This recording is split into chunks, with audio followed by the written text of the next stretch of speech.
Hi. So, as mentioned, I'm Jessica Squires. I'm on the National Executive, and I'm the chair of the Mobilization and Job Action Committee, which was formed in late 2014. The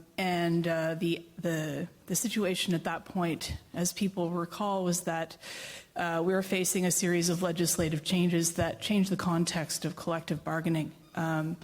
And one of the recommendations made by the National Executive that came in 2015 was to the membership was to create a defense fund, specifically because the legislation that was changed by the previous government had made it impossible for us to use binding arbitration in order to secure new collective agreements.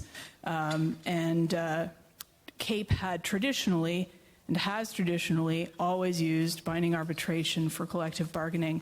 And so we didn't have a defense fund. And because Treasury Board had basically told us, you can't use binding arbitration, you have to use the conciliation strike route for this round of collective bargaining, we needed to make some changes. So we recommended to the membership the establishment of a defense fund in order to be able to fund job action initiatives that the membership might decide that it would take in order to secure a fair deal at the bargaining table. So last year, the membership approved the establishment of the defense fund, and it's in the first thing that happened was that $1 million was allocated to it in much the same way as this current budget is recommending an allocation of an additional $600,000. So that is already in the defense fund. There's already $1 million there.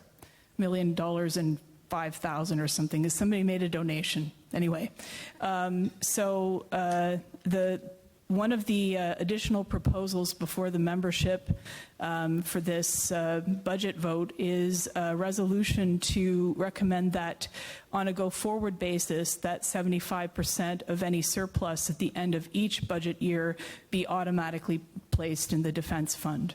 And the reason for that is to create a stable a mechanism in which to increase the defense fund. Because when we had a special general meeting, as some of you may have attended, I think it was in February, and at that meeting, a large number of those participating in that meeting noted that $1 million is actually not very much for an association our size for any kind of significant job action to be supported. So after listening to people at that meeting and at local general meetings between then and now, the proposal has been made that the best mechanism for increasing the amount in the defense fund on a go-forward basis is to, from here on out, to automatically place 75% of any surplus into the defense fund. So there's a ballot, a separate ballot that the members will be receiving, or one ballot with a separate question. So you'll be able to vote yes or no to that proposal. I will just note, as additional context, that things have changed in the last week and a half. As people probably know, the government has committed to repealing Division 17 of what was called Bill C-4 when it was introduced by the previous government, and that it is now, and that what that means is that binding arbitration is once again an option for the public service bargaining agents. Just to note that although it was unclear until just a couple of days ago whether we were going to be able to apply that to this current round of collective bargaining, there is now commitment from Treasury Board that we will be able to do that. And speaking I personally think that is a victory that we participated in securing for the entire public service with our activities over the last few years. I think that's something that we should congratulate ourselves for.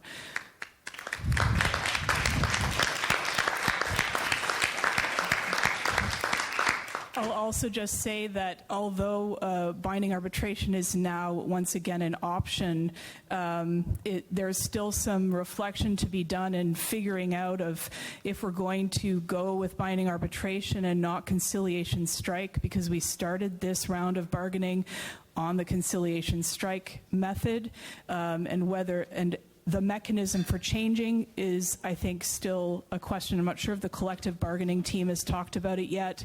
It is only a couple of days old, this letter from Treasury Board, so I don't think that discussion has been completed. But even if CAPE ends up, if we decide going to binding arbitration as our mechanism for this round of collective bargaining, there are several very good reasons to have a robust defense fund. And so for my last piece of context, when we presented to the membership the proposal to establish a defense fund in the first place, the National Executive, had committed to developing terms of reference. And I just want to make sure and let people know that that is still in development. It has to be adjusted for the new reality, and the draft has just been sent to the Finance Committee for their review. And the terms of reference establish that the fund it doesn't establish because it hasn't been approved by the National Executive yet, but the idea is that the defense fund will be able to be used for legal expenses specifically in the context of bargaining, for like legal challenges around, unfair labor practices and that sort of thing, for activities that are taken specifically to avert a potential job action, but could also, if the membership did decide eventually to take job action, be used to support things like rotating strikes, work to rule campaigns, one-day walkouts in a specific workplace, whatever the membership ends up would have to provide a mandate for, and then whatever action would end up being taken. So there's a range of possible things that the defense fund could be used to support.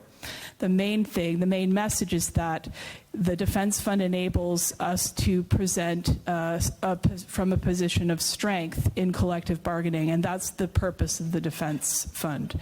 So that's the goal, and that's the proposal, once again, just to make sure that the reason it's on the agenda is because there's a ballot question to allocate 75% of future accumulated surpluses to the fund.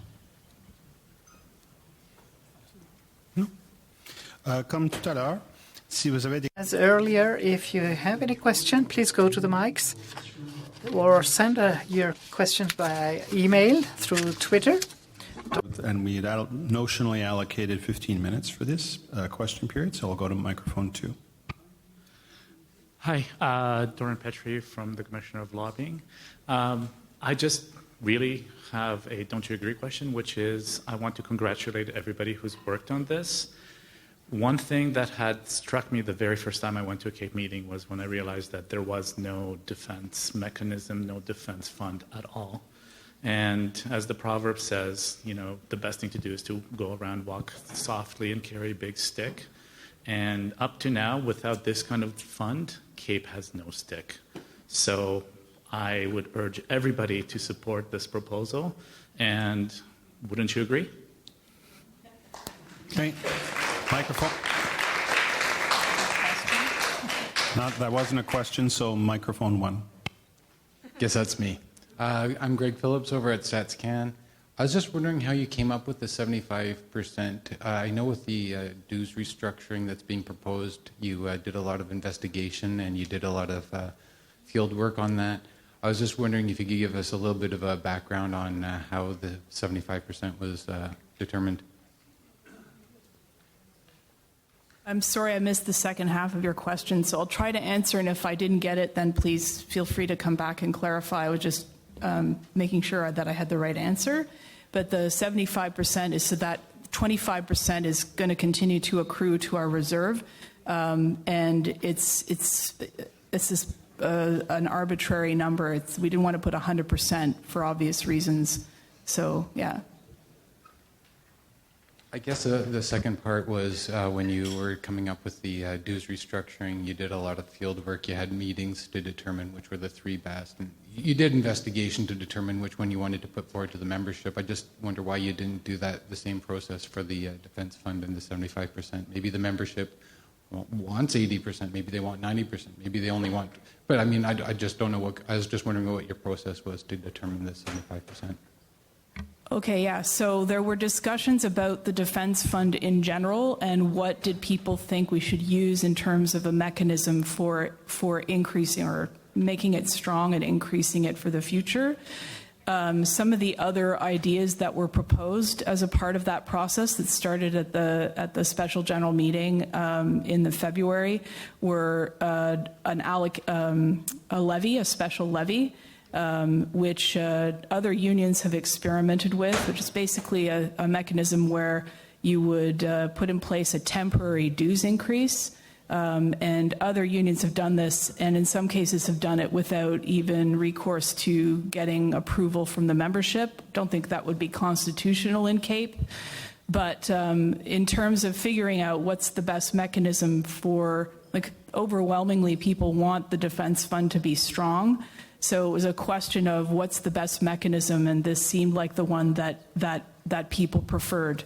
So essentially, you know, we didn't do a straw poll on it because we didn't have just like 2 or 3 things, but we did ask people what did they think made sense in terms of mechanism. And generally speaking, people seem to think that the way that we started was a good way to continue, which was to allocate portions of our accumulated surplus. You. Oui, bonsoir, Eric Robert. Rebik Robert, Fisheries and Oceans. I wanted to know if there's going to be a mechanism to put a ceiling, a cap, once we get to a certain amount in that defense fund. Will there be a cap, and then the surpluses will be allocated elsewhere? Or is it indeterminate? Will it always be 75%? And I will answer, and then you can tell me if I completely misunderstood. But I think basically we didn't talk about setting a ceiling at the National Executive, but I think that's a good idea. And I think that the Finance Committee will need to keep track of what's happening with the Defence Fund. And you know, we can also will need to reassess with the changed context of collective bargaining, and we can come back to the membership with that in future budget discussions. All right, thank you. So if I understand correctly... Name, please. Name sorry, again. Randy Legault, Health Canada.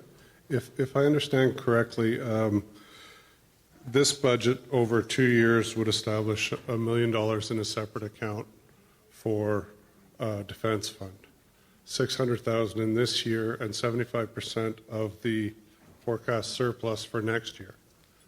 So that would, and then going forward, it would continue to grow, assuming that we maintained a surplus cash flow for the year.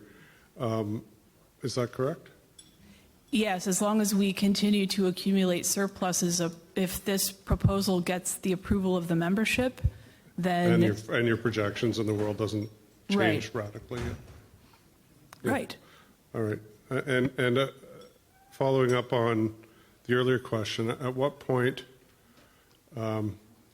if we continue to accumulate surpluses over and above whatever they may be, there's still 25% going into members' equity. What's the target of members' equity at which you would start to think that maybe your dues were too high?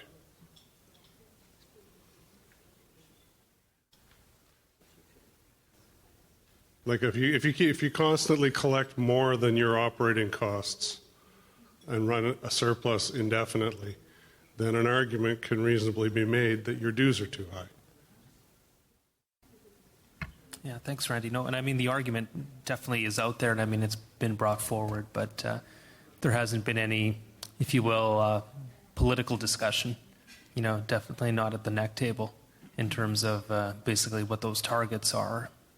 I know a while back, probably even going back a couple of years now, we had recommendations from the auditors, right, in terms of kind of, what they would like to see under, perfectly ideal situations in terms of what the reserve fund should be, and it was quite high.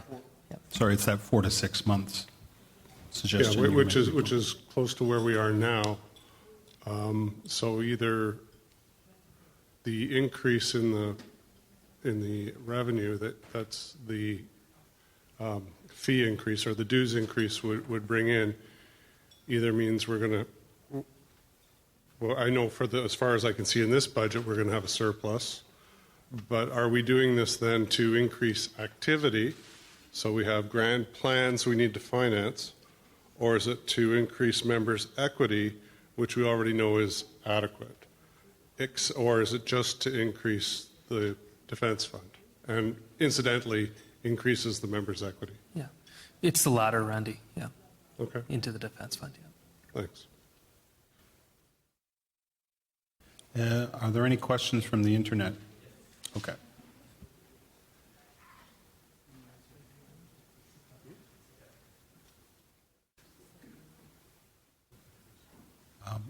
I'll take microphone 1 first, though.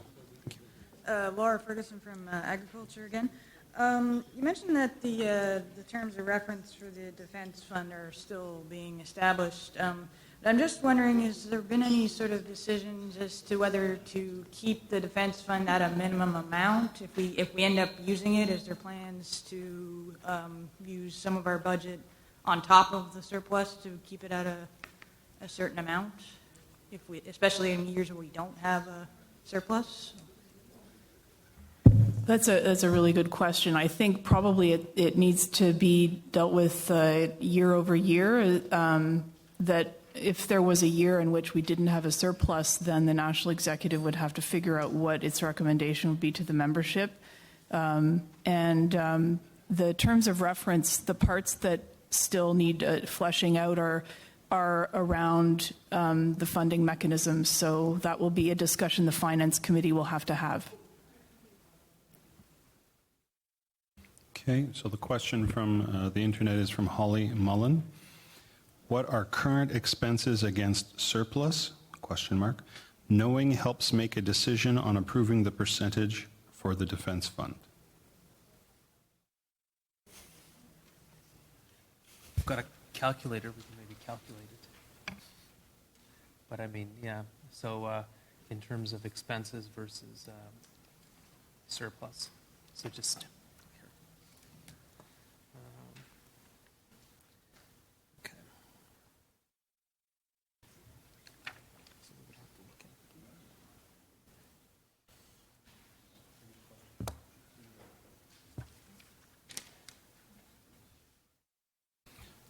My sub-question back to Holly would be, do you mean the accumulated surplus or do you mean an annual surplus? But here's the question. What are current expenses against surplus? Knowing helps make a decision on approving the percentage for the defense fund. I think she means accumulated surplus.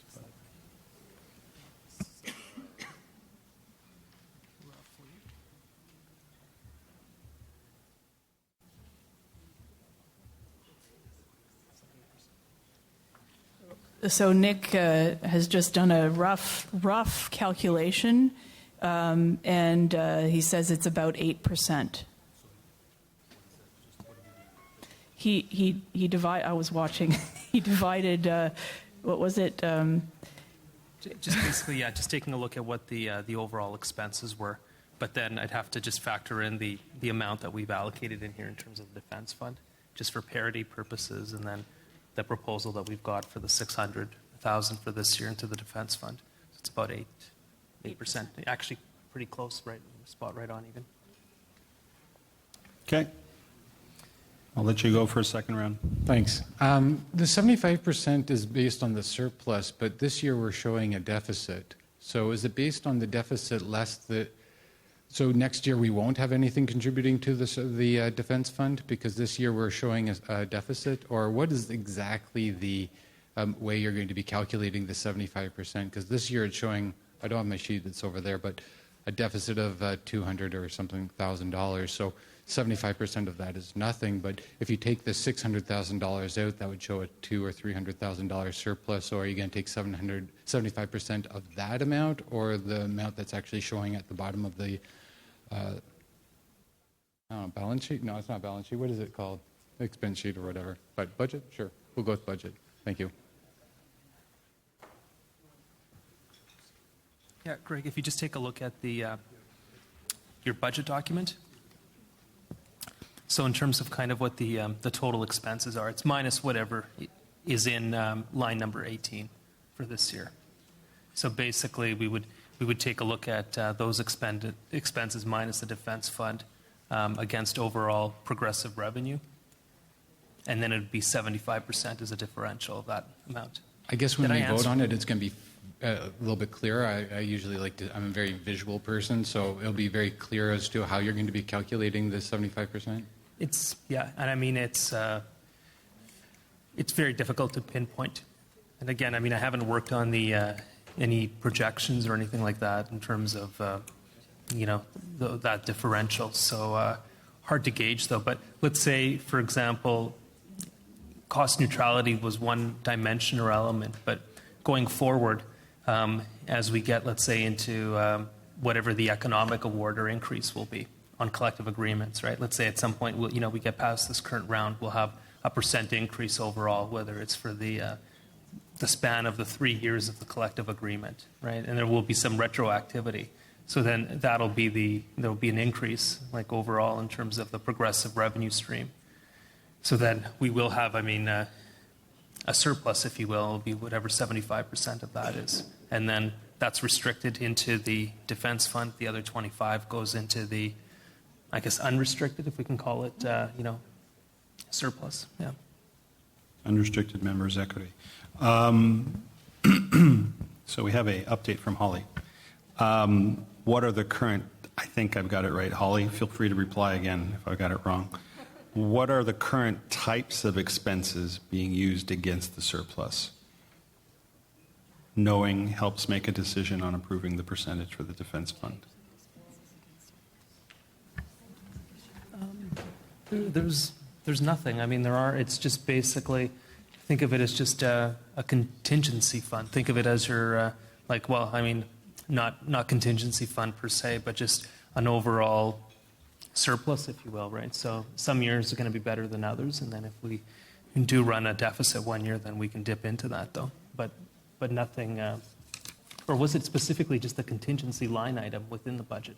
If that's what it is, that's an easier one to answer. Is it clear what?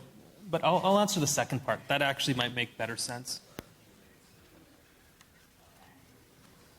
2.8, I think we said, million? The accumulated surplus as of April 30, 2015 was $2,887,379. That's the unrestricted members' equity.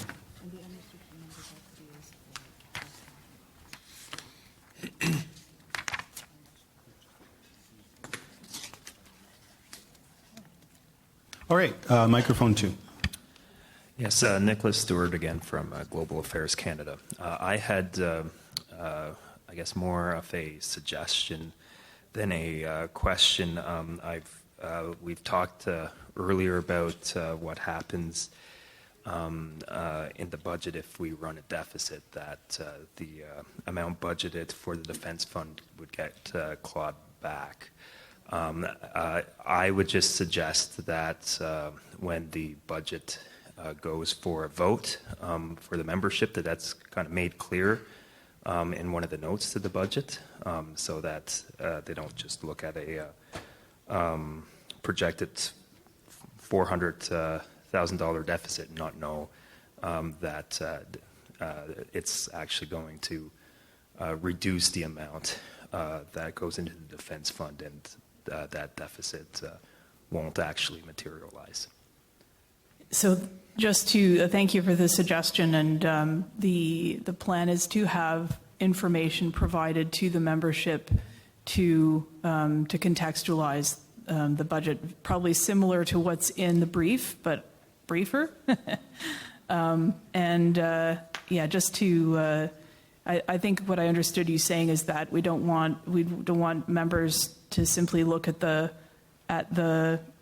surplus deficit line and say there's a deficit. Why is there a deficit? We want to be able to. We need to explain why, like the way that we've decided to allocate accumulated unrestricted members' equity to a restricted defense fund. So we'll definitely provide that information. But thank you for the suggestion. I've received a note that Holly Mullen says, "Yeah, you got it. What are you spending the surplus on in general?" Holly, you're awesome. Microphone 2. Hello, Joyce Giles from Employment and Social Development Canada this week. So I just have questions on clarity. So the line 18 Defense Fund, I think you had said that the money in there would be for strike action. It's to pay any legal fees in case we take the government to court over collective bargaining, mobilization. But where did the money for that come from before we had a defense fund? Like, did we ever do any of that stuff? Thanks. Yeah, that would have, if we had extraordinary expenses, it would have had to come out of our unrestricted reserve. But some of the activities that are envisioned to come out of the defense fund, we might have done in the past, and we would have had to budget for those in the rest of the budget. So the point of this is just to have it in one line item, so that we are. It's a symbolic thing that shows that we are strong at the bargaining table and have a base upon which to do those things. But in the past, CAPE never, traditionally has never done a job action vote, even has always done binding arbitration, and the funds for arbitration would have come out of a different line item in the budget. Okay, I think we've exhausted that issue. So the next question, the next issue, and the last one, I believe. Actually, I'll give you the spiel first. Let me remind you one last time that all CAPE members will be receiving an electronic ballot on June 15th. Vote until June the 27th. La question 2 portera sur l'adoption de la résolution concernant. Question 2 will have to do with the use of the surplus.